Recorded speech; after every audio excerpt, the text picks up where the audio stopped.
Traders, देखिए अब मैं ऐसा वीडियो आपको शेयर करने जा रहा हूं जिसमें मैं स्टॉक मार्केट की सिस्टमेटिक स्टडी के लिए आपको प्रमोट कर रहा हूं। मैं पंकज जैन स्टॉक मार्केट की एक एक बारीकी आपको समझाऊंगा, आपका हाथ पकड़ के साथ साथ लेके चलने की कोशिश कर रहा हूं। दोस्तों, इस पूरे वीडियो में 3 क्वेश्चन मैं पूछूंगा और 3 क्वेश्चन के आंसर आपको कमेंट में देने हैं और आप स्टडी करें। इस चीज को मोटिवेट करने के लिए, प्रमोट करने के लिए हम 1999 का फ्री भी आपको गिफ्ट करेंगे। वो पीडीएफ बुक हो सकती है या एक प्लेलिस्ट हो सकती है वीडियोस की, जो इस वक्त आपको ऐसी जानकारी, ऐसा नॉलेज देगी कि इस लेवल पे अगर आपने उसका इस्तेमाल कर लिया तो अगले 10 सालों तक आपको मार्केट में कोई हिला नहीं सकता।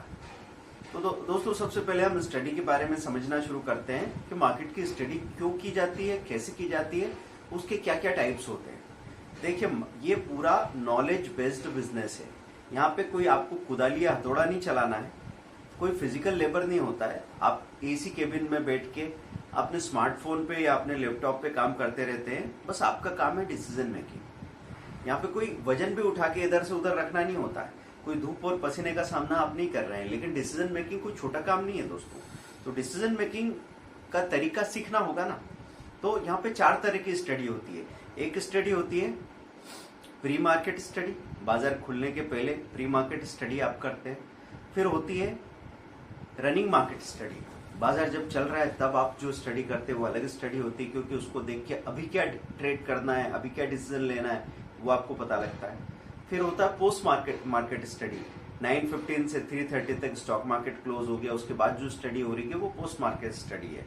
10 बजे से 11:30 बजे तक, 11:30 तक कमोडिटी मार्केट बंद हो गया, उसके बाद पोस्ट मार्केट स्टडी आप कर रहे हैं। और ऐसी करेंसी के लिए या क्रिप्टो करेंसी के लिए होता है। पोस्ट मार्केट के बाद ओवरनाइट स्टडी जो आप करते हैं, एक पैरेलल स्टडी चलती रहती है। पैरेलल स्टडी क्या है? वो इन सब के अलावा पैरेलल चल रही है। मतलब कुछ चीजें तो ऐसी है जो आपको कल परसों ही काम आने वाली है, अगले हफ्ते ही उस पर काम करना है। कुछ चीजें ऐसी है जो महीनों सालों में काम आएगी, लेकिन उसका जानना आपको बहुत जरूरी है। वो धीरे धीरे वो समझ और वो डेप्थ आपकी डेवलप होगी, लेकिन उसी से बनेगा असली पैसा। तो अब मैं आपसे पूछने जा रहा हूं दोस्तों कुछ सवाल। सबसे अच्छी कंपनी कौन सी होती है? वो जो साइज में बड़ी है, जिसका मार्केट कैपिटल ज्यादा है। जैसे इंडिया की सबसे बड़ी कंपनीज की बात करें तो हमको टीसीएस, रिलायंस, इन्फी, इनके नाम आ जाएंगे। तो जैसे अडानी का कंपनी भी बहुत बड़ा हो गया था मार्केट कैपिटल में, लेकिन साइज में बड़ी कंपनी है तो क्या लिखेंगे? टॉप 100 मार्केट कैपिटल वाली कंपनीज। आप ये गूगल सर्च में लिखेंगे, आपको आंसर में लिखना है सबसे बड़ी 3 कंपनीज के नाम। ये आपका पहला सवाल है। सबसे बड़ी 3 कंपनीज जो मार्केट कैपिटल में बड़ी है, उनका नाम आप मुझे कमेंट में लिख के भेज रहे हैं। अब ये क्या हो गया? ये हो गई आपकी साइज में सबसे बड़ी कंपनी। जब कंपनी साइज में सबसे बड़ी होती है तो वहां आपकी कैपिटल की सेफ्टी अच्छी होती है कि इतना बड़ा बिजनेस है, इतने सालों में खड़ा हुआ है, तो अभी कोई आसानी से खत्म भी नहीं हो जाएगा।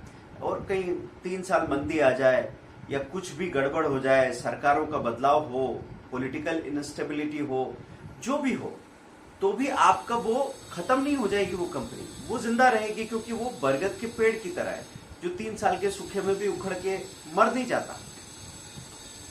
लेकिन बरगद के पेड़ में ग्रोथ नहीं होती। तो आपको ध्यान ये रखना है कि 3 कंपनी जो सबसे बड़ी आपने देखी, क्या ये सबसे तेजी से बढ़ती है या फिर दूसरी तरह की कंपनीज बढ़ती होगी तेजी से? ये बराबर बनी रहती पर बढ़ती नहीं है, गिरती कम है, बढ़ती भी कम है। ये आपको देखने को मिलेगा। अब आपको क्या क्या देखना जरूरी है? आपको अलग अलग सेक्टर देखने होंगे, कौन कौन से सेक्टर होते हैं, कौन कौन से सेक्टर में कौन कौन सी कंपनीज होती है। तो मैं एक सवाल आपसे यहाँ पूछने वाला हूँ दोस्तों। आपको 2 सेक्टर का मैं यहाँ पे शॉर्ट फॉर्म बोल रहा हूँ, वो आपको बताना है आंसर में। तो एफएमसीजी और सीडी, एफएमसीजी और सीडी, इसका फुल फॉर्म आप मुझे क्वेश्चन के आंसर में दीजिए। एफएमसीजी और सीडी, ठीक है, ये स्टॉक मार्केट के सेक्टर्स हैं। आप एनएससी इंडिया में सेक्टोरल एनालिसिस में जाएं, या फिर आप मनी कंट्रोल में जाएं, या फिर आप इकोनॉमिक टाइम्स में जाएं। देखिए, पहले तो हमको पढ़ने के लिए, स्टॉक मार्केट के बारे में जानने को बहुत मेहनत करनी पड़ती थी।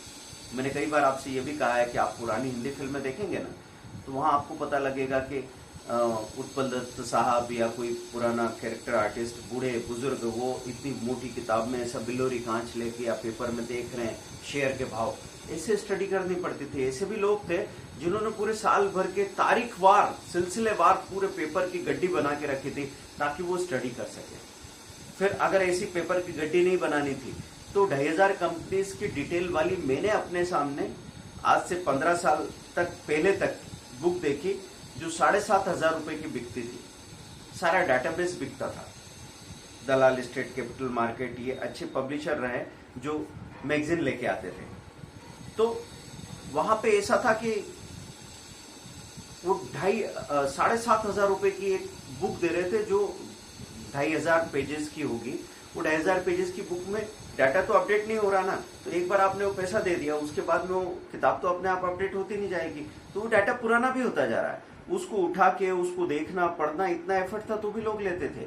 अब ये सब क्यों बता रहा हूँ कि ये जो कुछ भी आपको टेक्नोलॉजी दे रही है ना, ये हमने ले लिया टेकन फॉर ग्रांटेड। हमको नहीं पता कि लोग कहाँ से कहाँ तक पहुंचे। अगर हम उनकी कहानी सुन लेना तो अभी हम स्टडी करना शुरू कर देंगे, लेकिन अभी अगर चीजें ऐसी आसानी से अवेलेबल है तो हम उसकी कदर करेंगे क्या? जैसे पानी अवेलेबल है पूरी दुनिया में, तो हम उसको वेस्ट कर रहे हैं कि नहीं कर रहे? टाइम अवेलेबल है तो हम उसको वेस्ट कर रहे हैं कि नहीं कर रहे? अगला वर्ल्ड वॉर पानी के लिए होने वाला है। ये बात अभी सुनेंगे तो हंसी आ जाएगी, हम मुस्कुरा देंगे, लेकिन हम समझ नहीं पाएंगे कि हम कितनी बड़ी गलती कर रहे हैं। चलिए, ज्यादा डिप्रेसिंग बातें नहीं करें। अब अगली बात मैं आपसे पूछता हूँ कि और क्या जानना जरूरी है आपको, कौन कौन से सेक्टर में कौन कौन सी कंपनीज है, वो आपके दिमाग में होना चाहिए टिप ऑफ द टंग। मतलब आप याद करके बता दें 5 मिनट में, उसकी बजाय 30 सेकंड में आपके दिमाग में बात आ जाए कि आईटी बोलते ही टीसीएस, इन्फी, एचसीएल टेक, ये आना चाहिए। विप्रो, है ना, जैसे ऑटो बोला, Bajaj auto, Eicher motor, Tata motor, M&M, ये आ जाना चाहिए आप। क्योंकि जब बाजार में उधर खबर आती कि ये सेक्टर भाग रहा है, आप एकदम स्क्रीन पे लगाते हो स्टॉक को और फिर आप वहां पे डिसीजन लेते हो। अब इसमें 2 मिनट लेट हो गए तो फिर जो चीज 770 में मिल रही थी वो 780 में मिली, आपने ली 780 में, वो 775 हो गई, आपको नुकसान होने लगा, लॉस होने लगा, आप टेंशन में आ गए। वापस 781 हुई, आपने बेचा और बाहर निकल गए, शाम को 800, 820 पे खड़ा है और आप कह रहे हैं कि अरे यार, तो सब गड़बड़ कहां हुई? वो 2 मिनट का टाइम लेग में आप चुक गए। अब आपको स्टडी करना है कि एक तो मैंने मार्केट की साइज की बात की थी, अब दूसरी बात कर रहा हूं कि सबसे ज्यादा परफॉर्म करने वाले स्टॉक कहीं पे आपको दिखे तो वो किस चीज की वजह से होते हैं। कंपनी की साइज बड़ी होनी चाहिए या फिर वो प्रॉफिट मेकिंग कंपनी होनी चाहिए, उसकी प्रॉफिटेबिलिटी बड़ी होनी चाहिए। अब प्रॉफिटेबिलिटी कैसे चेक करेंगे? इसके लिए एक टर्म होती है ईपीएस, अर्निंग पर शेयर। तो दोस्तों, अब ये तीसरा और आखिरी सवाल मैं पूछ रहा हूं। टॉप 100 ईपीएस स्टॉक्स की लिस्ट आप देखेंगे और वहां पे मुझे बताएंगे कि टॉप 3 ईपीएस वाली इंडियन कंपनीज कौन सी हैं। टॉप 3 ईपीएस वाली कंपनीज, और फिर आप उसका चार्ट देखेंगे और ये देखने की कोशिश करेंगे कि क्या ईपीएस ज्यादा होने से प्राइस बहुत ज्यादा बढ़ती है क्या सबसे बड़ी कंपनी पिछले 10 साल में जितना बढ़ी है, ये सबसे ज्यादा ईपीएस वाली कंपनी क्या उससे ज्यादा बढ़ी है? ये आपको चेक करना है। उसका आंसर नहीं करना, आंसर में तो मैंने सिर्फ आपसे पूछा टॉप 3 ईपीएस वाली कंपनी कौन सी है। तो दोस्तों, इनके आंसर कीजिए, फिर हम देखेंगे कि जिसने भी सही आंसर किए हैं उन सभी को 1999 का फ्री गिफ्ट मिलने वाला है, जिससे आपको कुछ ऐसा सीखने को मिलेगा कि आप उसको अगर इस्तेमाल कर लेते हैं तो अगले 5 साल में आप 50 साल आगे चले जाएंगे, उतनी ग्रोथ कर लेंगे। बस जैसे हमसे जो गलती हुई, हमारे साथ जो हुआ, वो अब आप उससे गुजरने की जरूरत नहीं, क्योंकि हमारे पास क्या रिसोर्सेज नहीं थे, ये टेक्नोलॉजी नहीं थी और हमको इतने सारे लोग बार बार जगाने वाले नहीं थे। लेकिन जब ज्यादा जानकारियां आती है ना, लोग डेफ एंड डम्ब हो जाते थे। क्योंकि हमारे पास अगर कोई 15 साल पहले आके बोलता कि कोई स्टॉक मार्केट कोर्स है, सीखना है क्या, तो हम दौड़ के पहुंच जाते, क्योंकि और कोई था ही नहीं। अब आपके पास 200 लोग हैं जो कान में चिल्ला रहे हैं, मैं सिखाऊंगा, ये ले लो, वो ले लो।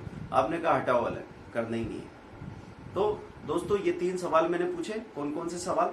टॉप 3 मार्केट कैपिटल कंपनी, फिर मैंने आपसे एफएमसीजी और सीडी का फुल फॉर्म पूछा है, तीसरा मैंने आपसे पूछा टॉप 3 ईपीएस वाली कंपनीज। जवाब दे रहे हैं ना आप? इंस्टाग्राम फॉलो कीजिए और साथ में जो भी कोर्सेज आ रहे हैं, हमने लाइव कोर्सेज शुरू किए इंट्राडे के लिए, निफ्टी के लिए, बैंक निफ्टी के लिए, स्विंग ट्रेडिंग के लिए, वो ज्वाइन जरूर कर लीजिए। कमोडिटी के लिए भी कोर्स लॉन्च कर रहे हैं। Thank you.